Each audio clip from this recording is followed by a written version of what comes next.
2, 3, 4, Hello 5, 6, and 7, 8. welcome to another series of RC The Racing. new series. Another series sounds like, oh God. Guys, another series.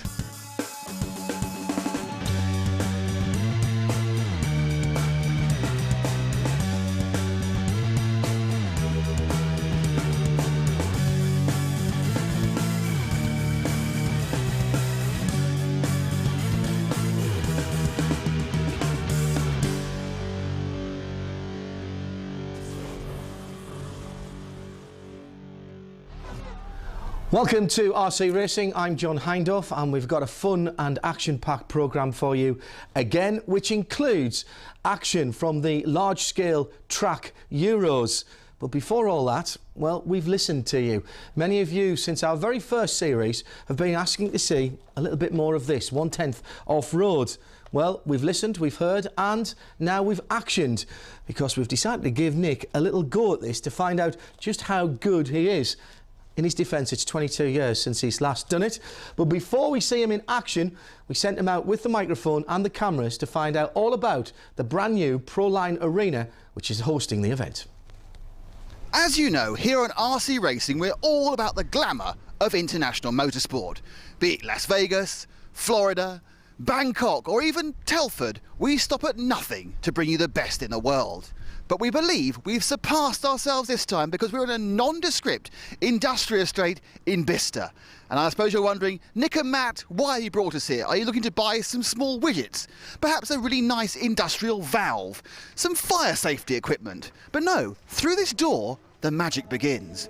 Because if you look here, to our left, we have a spare shop. To our right, a restaurant feeding hungry racers.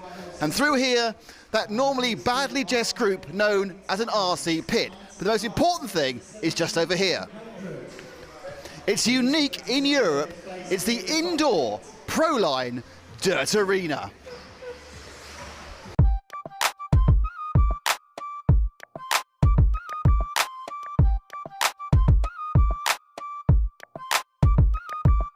This is an industrial estate, but it's got a dirt track in it. How'd that come about?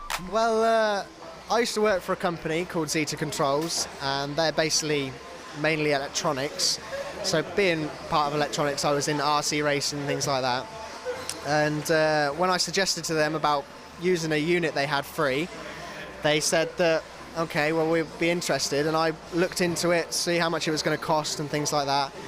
And it actually worked out because of council tax reasons, things like that. If we started a social club, which was for the community, the local community, we could actually save them some money. Instead of actually making the money, we're saving them money. And they were well up for it, so it was... So you've got your space, but why did you decide to build a dirt track? Because obviously you could have an indoor off-road track with AstroTurf. Well, the main reason was because in England, because of the rain and all that, you can't have dirt tracks outside. So you have your 8 scales, which don't really matter if it gets all muddy and wet, because if you get your electrics wet in an electric car, you really struggle. So we thought we'll build a dirt track indoors. It's seen in America, it's never been seen over here. It's something special, draw people in for that reason. I thought that'd be a good idea.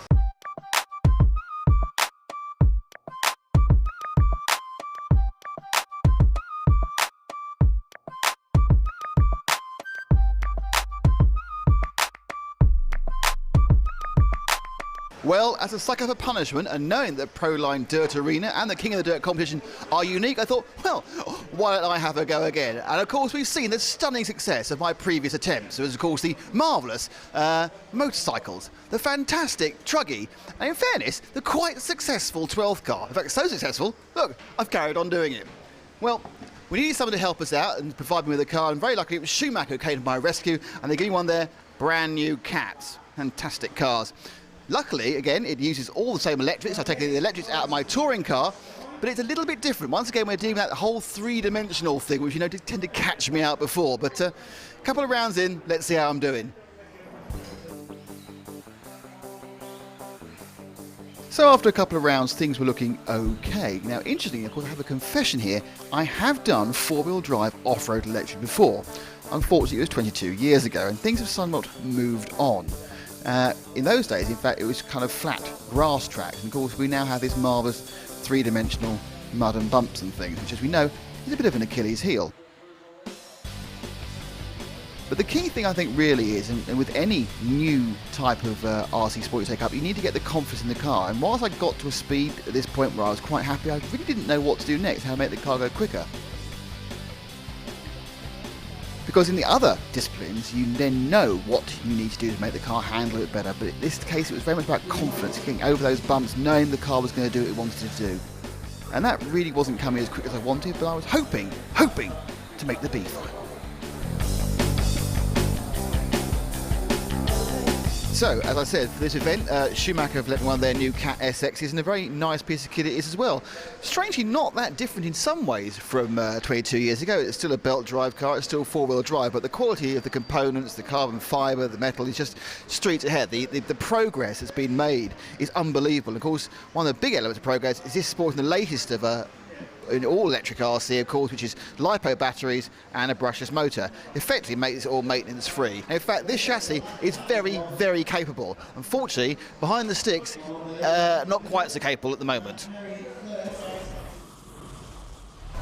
Well, we'll be back at the Proline Arena for some more race action and some more Nick action later in the show. But now it's off to Brooklands in Kent for the 1/5 large-scale track European Championships.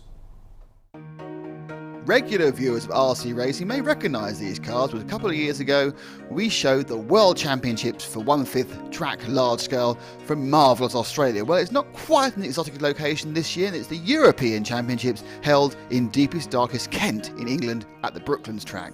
Now, there was a World Championship this year in South Africa, but due to unforeseen circumstances, only 7 people turned up. So this 103 car entry of the European Championships makes it the premier large scale event of the year.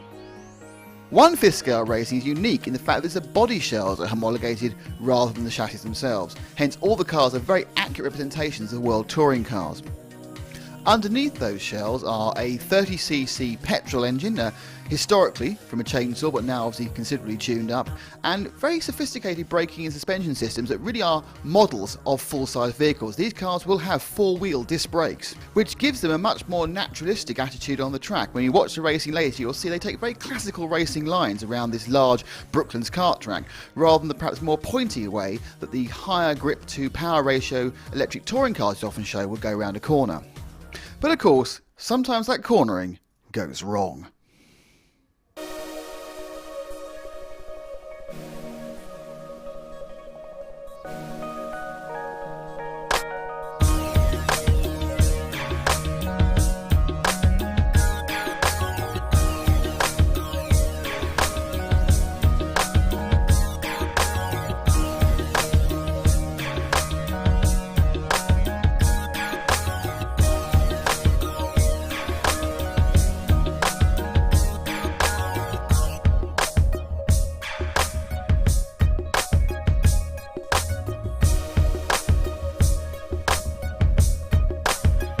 And so to the main A final, a half-hour race, so the cars won't need to refuel during it. And on pole was the German Markus Feldmann from his countryman Matthias Kiewit.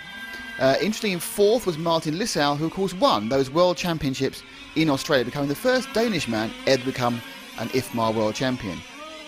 And of course, the large kart track gave us a very clean start, and the two Germans, Matthias and Markus, led away very cleanly. The rest of the pack jostling for position. And it was those two guys who really were to be the stars of the first, 25 minutes of the race. We can see that they're battling for position, and Matthias managed to get past on the 4th lap. His lead was very short-lived because a mistake through the chicane complex let Markus back in again for a lead he would never lose. Further down, lots of battling in the field, and a big move was Olivier Sampetro of France, who crawled up from 5th to 3rd with some quite nifty overtaking manoeuvres. And then with 5 minutes to go, the very unlucky Matthias Kiewit had to give up 2nd place, which he was actually holding by over a lap at that point when his car ground to a halt with mechanical problems. Well, up front, Markus Feldmann was really imperious as he swept to the European Championships. So it was Feldmann from Germany first, Olivier Sampetro from France second, and fellow Frenchman Mathieu Bière in third. Another fantastic championship, and thanks to Chris Wright for providing the pictures.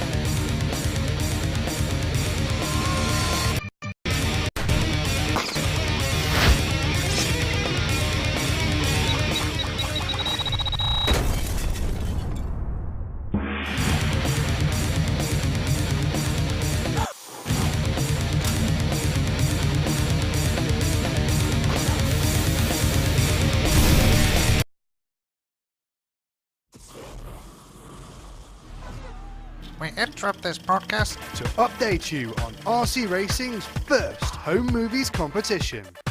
It's all about real people having real RC fun. And now we have a winner! Over the past few months, you've sent us a staggering amount of videos, and hundreds of them were about the joys of jumping. But there's so many other things you love to do with your model. From this super slow-mo Baja action in Norway, to this super fast action in the Netherlands. And as you can probably tell, this is an HPI Micro RS4 doing 100 kilometers an hour. Yeah! From huge tracks to tiny tracks. We've been amazed at all the cool stuff you get up to. But there can only be one winner, so here is our top 5 home movies countdown. Coming 5th, Max from Heidelberg in Germany got creative with his e-Firestorm, adding some cool LED lights. Not content with that, he also turned this bedroom into an indoor jumping range. In 4th place, dyno testing. See how fast it really is. Neil from the UK gets scientific, going to great lengths to answer the question every RC owner wants to know. Fuel. How fast? Okay, here we have the results. One long run. So look, see how fast it was. There we go. Maximum speed 67.4 miles an hour. In 3rd place, we're back to jumping again. This time, it's Adam in Lithuania. First a quick warm-up on the ice, then it's time to get jumping. Aha! Let's try something bigger. Ow! Need more power. Hit the down ramp. Ouch! Let's go a bit lower. Who moved that ramp? Keep trying. Practice makes perfect. Ow! Ow! That's better. In 2nd place with some awesome camera work and editing, capturing all the fun of his Wheelie King, it's Niels from Germany. And now, to announce the winner of RC Racing's first home movies competition. Picking the best out of the huge number of clips entered was nearly impossible. However, one clip stood out. No, it's not pretty and it's not clever, but one man managed to capture the essence of HPI home movies. And in one scene told a story of true bashing fun. That is, to take your HPI truck and all of your mates with their camera phones and go to the local RC track and jump the rostrum.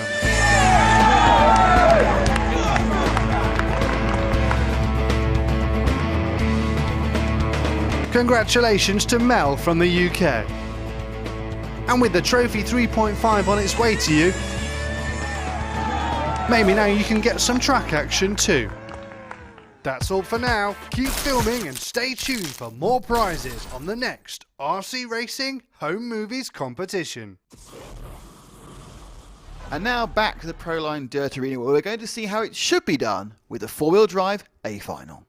So it's the turn of the four-wheel drives, and confusingly with the number 6 on the side of the number 1 car is Lee Martin with the associate from Newbury, Simon Willits on the Kyosho from Birmingham in 2, 3 Richard Ralph with the Durango from Toaster, Andy Griffith is come up from Tenby in Wales with the white and orange associate, John Dell from High Wycombe in 5, and his brother Mark Dell is in 6. 7th is Rob Raisey, and 8 at the back, just see him there in the distance, Dave Belston from Chepstow.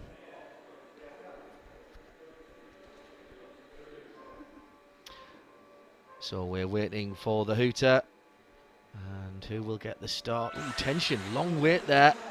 Lee Martin gets away from Willits in 2nd, who makes a slight mistake. Richard Ralph was challenging there, and there's a challenge for the lead as well, and Willits has gone through. Willits has gone through, and he loses it immediately as Martin fights back. That was tremendous stuff.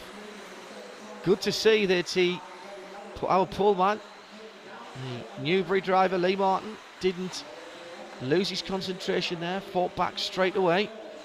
Willits in second now, has to rebuild and get back onto the rear spoiler of that B44 ahead of him. Simon Willits then with the Kyosho. He's come down from Birmingham. At the moment though, he needs to find a little bit of speed. It's Richard Ralph there, we're having a quick look at, I think. And being a bit of a contretemps in the middle of the field. So we're waiting for the battles to come through further down. It's Lee Martin, our leader, coming through as the battle for second and third is very close indeed, according to the timing screens.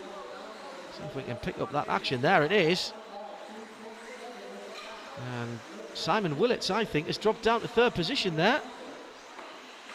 See if we can ID the man who's taking it from him. I think that's Richard Ralph, isn't it? He's come up, yes it is. So that was definitely a change. And for my money, Richard Ralph on the Durango from Toaster. Oh, and there's the incident! And through goes Simon Willits into the lead. I was just about to say that they were dragging themselves closer to Lee Martin, and Lee Martin feels the pressure and goes off.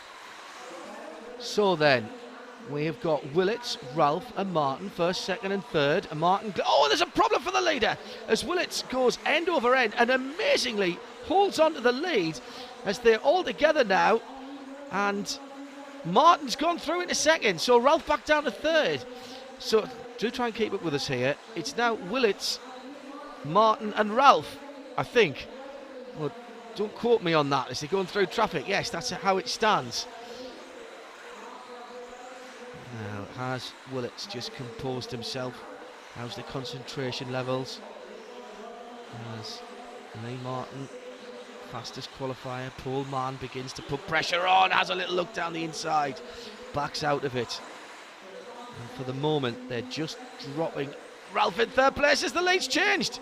And just as I was looking back to third, problem for the leader, Willits makes a tiny mistake, gets crossed up, and now attacks the leader, goes over the top, and sensibly lets Lee Martin go back ahead of him.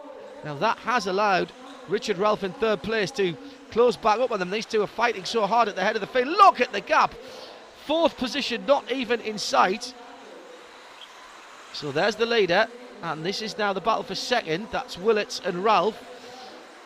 And problems there. One of the marshals just retrieving one of the lower cars. This is the battle for second we're watching. The green car in second, Simon Willits. And he's heading round to complete another lap. And you can see how hard these guys are pushing. It's the landing that is causing the most problems. Get crossed up on the landing, bit of a tank slapper, and you can easily be off. Oh, I thought that was the leader there, but I think that was Mark Dell, wasn't it, who is just been, in fact, no, it's Dave Belston, the Chepstow driver, who's in amongst this battle for second place. And he's fighting with them, and he's almost taken out third place, Richard Ralph there. He will not be on the Christmas card list of Richard Ralph. Don't expect anything postmarked Toaster, I'm afraid, Dave. So Willits in second place with traffic ahead of him. Andy Griffith just going a lap down. And there's the leader. And that is Lee Martin, the pole man. He's had to fight for this, mind, hasn't he? Has not had it all his own. Maybe a bit of debris on the track there. No full course caution for that. We're not on stock car racing. As he heads around in traffic again. And that's Rob Racy, the Andover driver, who's just gone a lap back to the leader. Coming through to complete. And that is Lee Martin on his wind down lap. He's done very well to win that one and fought hard, and he just looks very cool about it.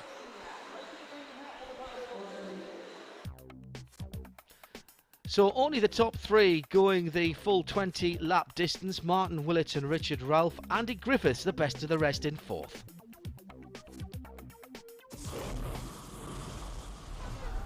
Well, Nick Jamin has rejoined me in the RC Racing studio, and that Proline Arena clearly providing excellent racing, and what a facility. Oh, it's fantastic. I think it's a great place, it's a great venue, the guys behind it are just brilliant, and providing the UK with all-weather racing. Who would have thought? Yes, exactly. Now, so that's all we've got time for this month. Stop.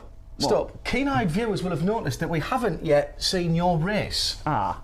Now, I happen to have the control and the tape here. Right. I've not seen this yet, so would you mind talking me through it? Yeah, sure. Well, I was in the B final. I tactically decided to qualify near the back. As you see, they're using the banks very cleverly. Now, in a first corner racing, there's so many cars. You've got to hang back. You've got to hang back and get past the cars. Carnage in front of you. See, my car currently untacked again, backing off a bit, avoid the action. Then I thought, oh, careful, no, through, and look, and again, and you see, nice and there, stuff. 3rd place. Well, that's it, fantastic, 3rd place. Anyways, that's all we've got time for this month. Hang on a minute. That is only the first half lap, though. Yes.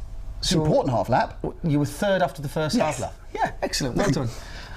And then this happened. Oh.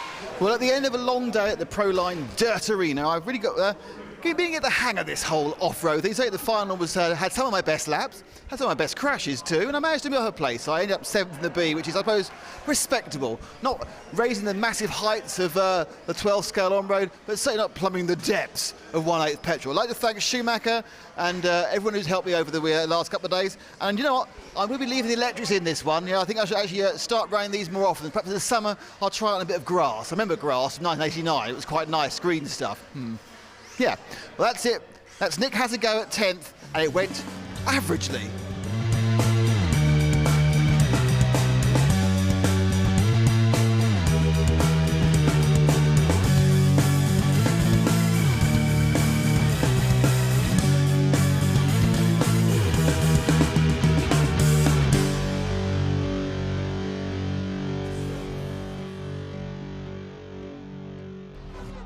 It's not pretty.